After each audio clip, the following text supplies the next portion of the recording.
Hello दोस्तों, आप सभी को मेरा प्यार भरा नमस्कार। आप सभी का वाईफाई एग्जाम गुरु पे स्वागत करते हैं। तो दोस्तों, आइए आज इस वीडियो में हम लोग हर एक जो पोस्ट वाइज पेपर हुए हैं उनका डिस्कशन करेंगे और एनालिसिस करेंगे और जानेंगे उनकी कट ऑफ क्या रहने वाली है। तो दोस्तों, जल्दी से इस चैनल को सब्सक्राइब कर दीजिए और लाइक करिए इस वीडियो को। जैसा कि आपने पिछली वीडियो की जो मैंने अपलोड की थी आंसर की, यानी कि हम कह सकते हैं क्लरिकल कैडर ग्रुप सी की, तो उसमें बहुत ढेर सारा प्यार आपने दिखाया है। लगभग 1500 लोगों ने वीडियो देखा है, यानी 1000 से ऊपर।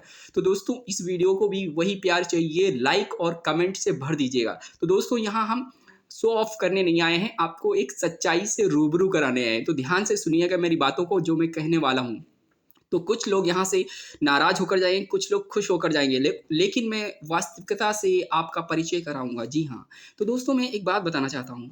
आपने पेपर दिया और सभी लोगों ने पेपर दिया, तो पेपर का कट ऑफ कौन डिसाइड करता है?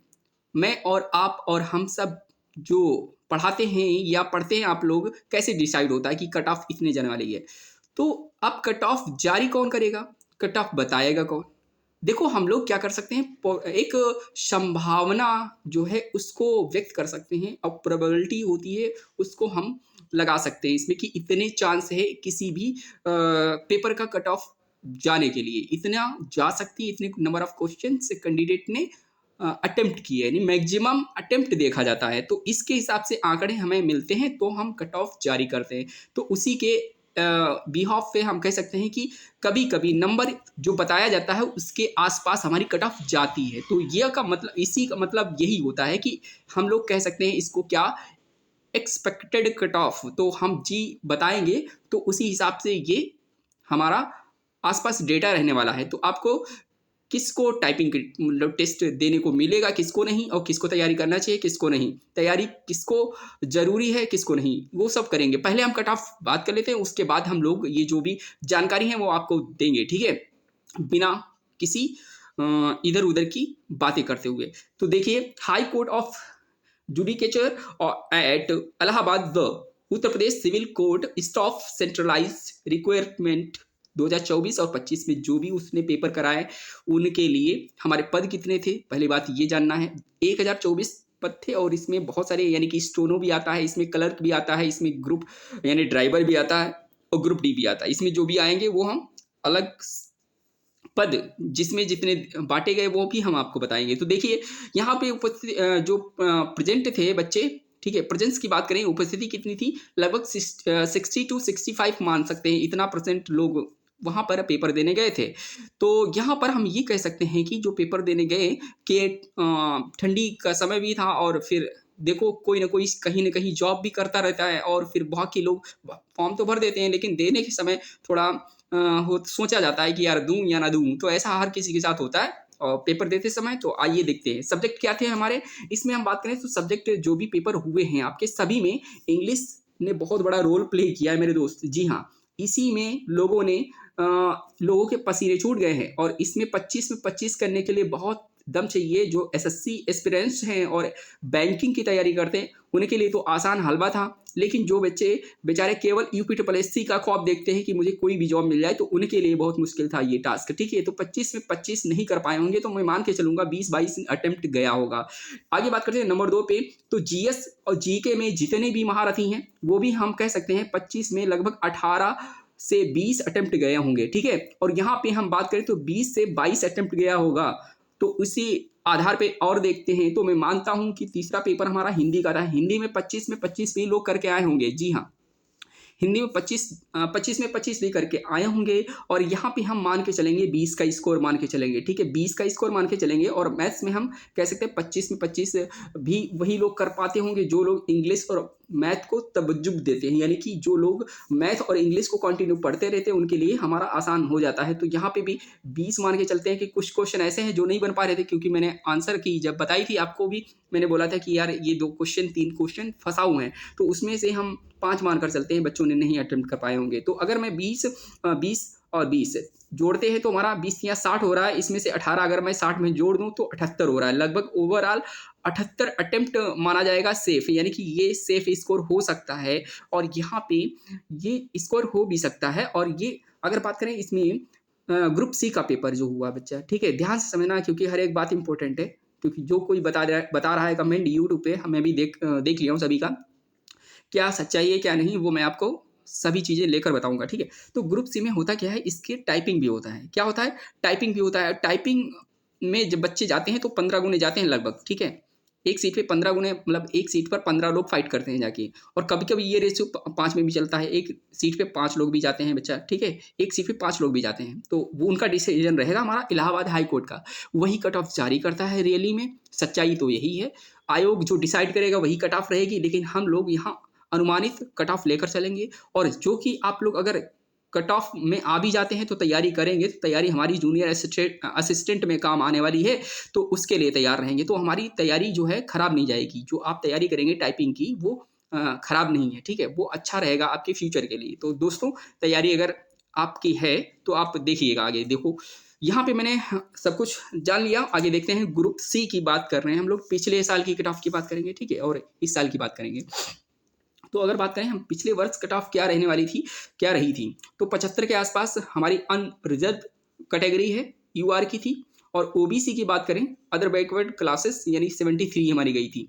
और एससी शेड्यूल कास्ट की बात करें तो हमारी 67 के आसपास थी। और जो शेड्यूल ट्राइब के लोग हैं एसटी की, हमारी 62 गई थी, ठीक है। इस बार हमारे अनुमानित डेटा के अकॉर्डिंग जो भी हमने देखा, और यहाँ पे पता चला कि जो कट ऑफ जाने वाली है वो 65 से 70 के बीच में जाने वाली है, वो अनरिजर्व्ड कैटेगरी की। और यहाँ पर जो बच्चे हैं आ रहे हैं, तो वो क्या करेंगे, तैयारी जो है करेंगे और अपनी तैयारी जो है मजबूत रखेंगे। पेपर जब होगा तो आपको देने को चांस जो है मिल जाएंगे। तो यहाँ पे हम कह सकते हैं यूआर जो कैटेगरी है 65 टू 70। आगे बात करें ओबीसी की, कितनी, 60 टू 68। और शेड्यूल कास्ट यानी एससी की बात करें 60 टू 65।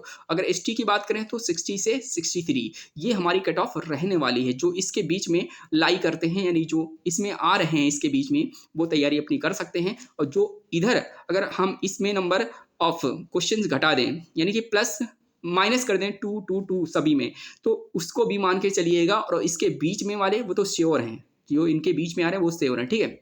तो आगे चलते हैं, तो देखते हैं। फीमेल कैटेगरी बहुत परेशान है बच्चा, उसने मैसेज भी किया था कि मेरे इतने सही हैं। तो बात करते हैं बच्चा, अब ध्यान से सुनिएगा वीडियो को।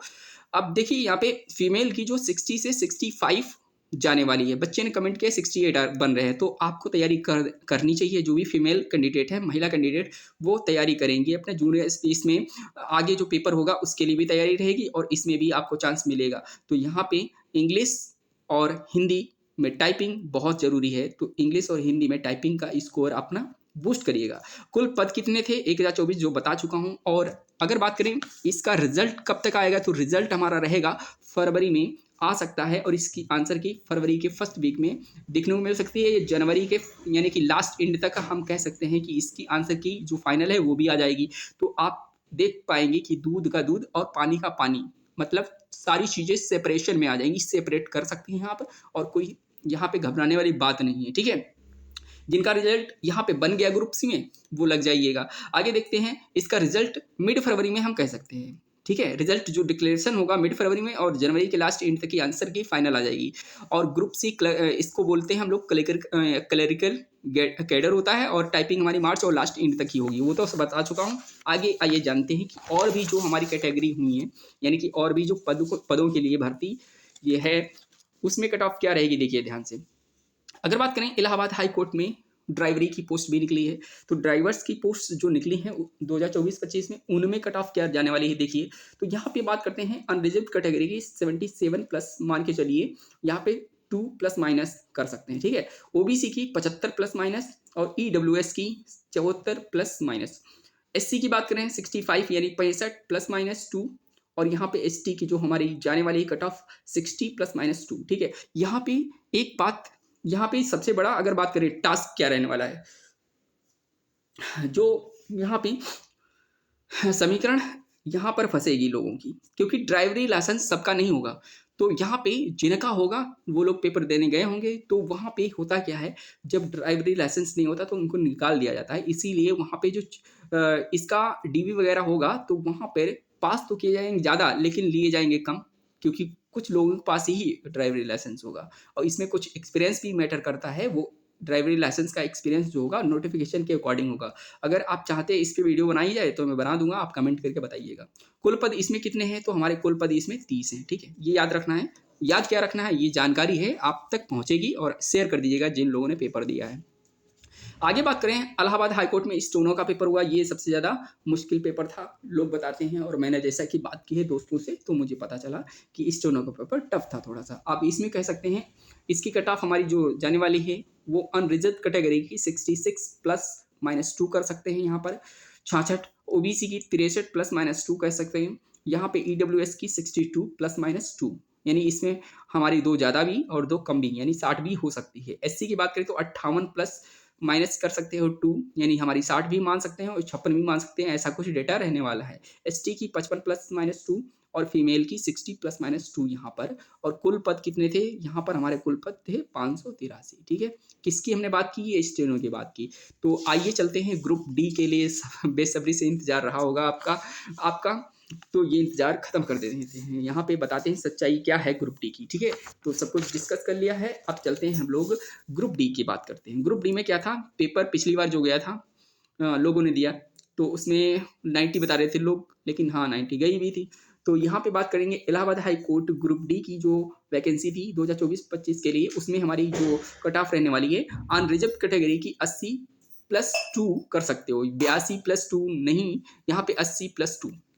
ठीक है, पेपर भी अच्छा था क्योंकि पेपर में कुछ क्वेश्चंस हमारे इंग्लिश के भी बहुत टफ थे, और मैथ की बात करें तो मैथ में भी टफ थे, और हिंदी में भी एक दो गलत होने के चांसेस रहते हैं। ऐसा नहीं है कि सभी चीज़ें हर किसी को आती हूँ, तो इसीलिए यहाँ पर हम कह सकते हैं हमारी 80 प्लस माइनस 2, और ओबीसी की 78 प्लस माइनस 2, ईडब्ल्यूएस की 76 प्लस माइनस 2, और एससी की 72 प्लस माइनस 2, एसटी की 65 प्लस माइनस 2, फीमेल की 71 प्लस माइनस 2 रहेगी। और बाकी कुल पद इसमें कितने हैं, 1639। तो यहाँ पे बच्चा फाइट कर रहा होगा और सपना देख रहा होगा कि हम ग्रुप डी में तो हो ही जाएंगे अगर उन तीनों में नहीं हुए तो। ठीक है, तो यहाँ पे भर्ती हुई है ग्रुप सी की। ठीक है, मैं लिख देता हूँ, मेंशन भी कर देता हूँ। ग्रुप सी की आपने ग्रुप सी का पेपर आपने दिया। ठीक है, फिर हम सकते हैं ग्रुप डी का भी आपने पेपर दिया, और फिर हम कह सकते हैं यहाँ पे ड्राइवरी का भी पेपर दिया आपने, और फिर हम कह सकते हैं यहाँ पे आपने स्टेनो का भी पेपर दिया, क्योंकि स्टेनो में भी टाइपिंग होती है। तो यहाँ पे अगर बात करें सभी चीज़ों को मिलाकर ओवरऑल देखना चाहें तो यहाँ पे ग्रुप सी और स्टेनो की इनकी कट ऑफ थोड़ा सा है लो जाएगी। क्यों, क्योंकि यहाँ पे एक हमारा सेकेंड स्टेज बैठा है। क्या बैठा है, सेकेंड स्टेज बैठा है मेरे बच्चे मेरे दोस्त, इसीलिए यहाँ पर समीकरण बदल जाएगा, और यहाँ पर हमारा समीकरण बदलते ही देखेंगे आप लोग क्या करेंगे, यहाँ पे जब जाएंगे मेंस के लिए तो वहाँ पे खेल जो है खिलाड़ियों का ही रह जाता है। जो अच्छे बच्चे हैं खेलने वाले, क्वेश्चन के साथ और प्रैक्टिस के साथ में उन्हीं को सफलता हाथ लगती है। ठीक है, तो पूरा ओवरऑल बात करें डिस्कशन में हमारा आउटपुट क्या रहा, आउटपुट ये रहा है। अगर आप वाकई में तैयारी करते हैं तो मेरी बात माने तो आप इस कट ऑफ के चक्कर में ना रहें, हमारा हुआ या नहीं हुआ। आप जो लक्ष्य सेट किए हैं और जो पढ़ाई कर रहे हैं उसको कंटिन्यू रखें, यानी जारी रखें, और ये पेपर तो होते ही रहेंगे, और सरकार जब चाहे तब पेपर करा सकती है, उसके हाथ में है, और आयोग जैसा डिसीजन लेगा वो हमें मानना पड़ेगा। ठीक है, तो आयोग पे ही डिपेंड हम सब लोग हैं, तो आयोग के हाथ में है सब कुछ बच्चा। तो ये इस बार जो ये पेपर किसने कराया पता है, एनटीए ने कराया, तो ये आपको पता होगा। ठीक है, ये एक ऐसी एजेंसी है जिसमें पेपर बनाता तो इजी है, लेकिन कट ऑफ ज़्यादा कर देता है। बस पेपर इजी टू मॉडरेट रहेगा लेकिन कट ऑफ ज़्यादा कर देगा। तो इसीलिए आप लोग निश्चिंत रहें, बेधड़क रहें, चिंता मत करिए। ठीक है, सब कुछ अच्छा होगा, ऊपर वाले के हाथ में है, जिसको आप मानते हैं वो आपके साथ है, तो इसमें घबराने वाली कोई बात नहीं है। सभी लोग अपना ध्यान रखें, आगे की पेपर में जुट जाइए, तैयारी करिए, क्योंकि आप कि सभी के लिए देखिए 2025 बहुत इंपॉर्टेंट है, इसमें जॉब लेकर रहना है। तो दोस्तों वीडियो कैसी लगी मुझे ज़रूर बताएं, और हमारा जो ग्रुप डी का पेपर है मेरे पास रखा है, सोल्यूशन उसका बनाऊंगा, दे दूंगा आपको। ठीक है, वीडियो को लाइक ज़रूर करें, और अपने अच्छे अच्छे कमेंट मुझे ज़रूर बताएं कि आप किस चीज़ की तैयारी कर रहे हैं और किस फील्ड के लिए लगे हैं, ताकि उसके मॉडल पेपर और एक्सपेक्टेड पेपर मैं तैयार कर सकूँ या मार्केट से ले आकर आपको दे सकूँ। ठीक है, तो जो लोग अभी ग्रुप नहीं जुड़े हैं तो ग्रुप पे जुड़ जाइएगा। टेलीग्राम ग्रुप है हमारा, इंग्लिश बाय विनय सर डालेंगे तो टेलीग्राम पे ग्रुप आ जाएगा, उसमें ज्वाइन हो जाइए ताकि हम पीडीएफ सभी वहाँ पे सेंड करते हैं, मिल सके स्टडी मटेरियल। तो आज के लिए बस इतना ही, कट ऑफ मैंने बताना था, जो भी इसमें बताया है आप पूरा ध्यान से सुने होंगे तो आपको समझ में आया होगा। तो thank you for watching this video, take care, अपना ख्याल रखिए, स्वस्थ रहिए, मस्त रहिए, जय हिंद जय भारत।